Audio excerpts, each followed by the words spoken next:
Friends வாங்க கோஸ் பொரியல் செய்யலாம்.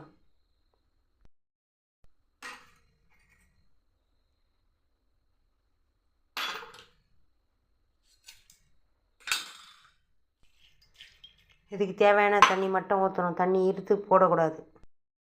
மூடி போட்டு வேக வச்சுக்கலாம். தண்ணி மட்டும் நான் ஒரு அரை டம்ளர் தண்ணி அதுலேயே சுண்டிடுற மாதிரி தண்ணி இருத்து ஊற்றக்கூடாது.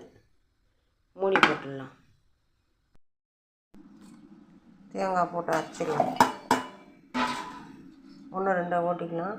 பூண்டு போட்டுக்கலாம். இஞ்சி போட்டுக்கலாம். மூடி க்ளோஸ் பண்ணி அரைச்சிக்கலாம். சோம்பு போட்டுக்கலாம் அரைக்கிறதுல. சீரகம் போட்டுக்கலாம் அரைக்கிறதுல.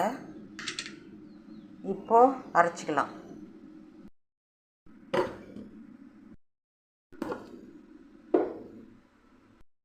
நடுவில் ஒரு முறை எடுத்து கலக்கி கொடுக்கணும். கொடுத்து திருப்பி அப்படியே மூடி வச்சிடணும். தண்ணி சுண்டுற வரைக்கும் வேக வைக்கணும். தண்ணி எடுத்து கீழே மட்டும் ஊற்றக்கூடாது.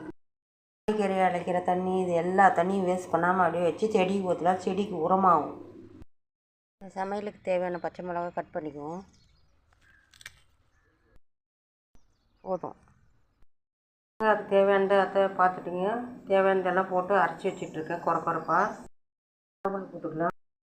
போட்டுக்கலாம். பூண்டு 1-2 தட்டி வச்சுருக்கேன். மிளகா நம்ம தோட்டத்து மிளகா. எண்ணெய் ஒரு 4 ஸ்பூன் ஊற்றி வச்சுருக்கேன். கடுகு போட்டுக்கலாம். கருவேப்பிலை போட்டுக்கலாம். பச்சை மிளகா போட்டுக்கலாம். கையில் வச்சு நல்லா வதங்குற வரைக்கும் கலக்கி போட்டுக்கலாம். நல்லா வதங்கிட்டு அரைச்சி வச்சுக்கிற தேங்காவை போட்டுக்கலாம். கொஞ்சம் ப்ரௌன் கலராக வர வரைக்கும் வதக்கலாம். 1/2 ஸ்பூன் மிளகாத்தூள், 1/2 ஸ்பூன் மல்லித்தூள். சும்மா ஆப்ஷனுக்காக தான், தேவையே கிடையாது. கொஞ்சம் டேஸ்ட் வரணுன்றதுக்காக. இந்த அளவுக்கு எவ்வளோ போட்டோம் கொஞ்சமாக ஆயிடுச்சு பாருங்கள். இதை எடுத்து இப்போ அதில் கொட்டிக்கலாம்.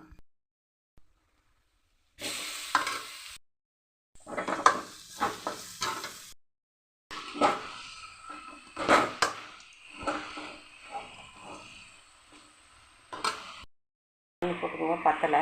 இந்த ஸ்டேஜில் போட்டு கலக்கலாம். அதுதான் ஃப்ரெண்ட்ஸ், கோஸ் பொரியல் எப்படி செஞ்சுருக்கேன்னு சொல்லுங்கள். Thank you friends. வீடியோ பிடிச்சா லைக் பண்ணுங்கள், ஷேர் பண்ணுங்கள், கமெண்ட் பண்ணுங்கள். தேங்க்யூ. இனிய காலை வணக்கம்.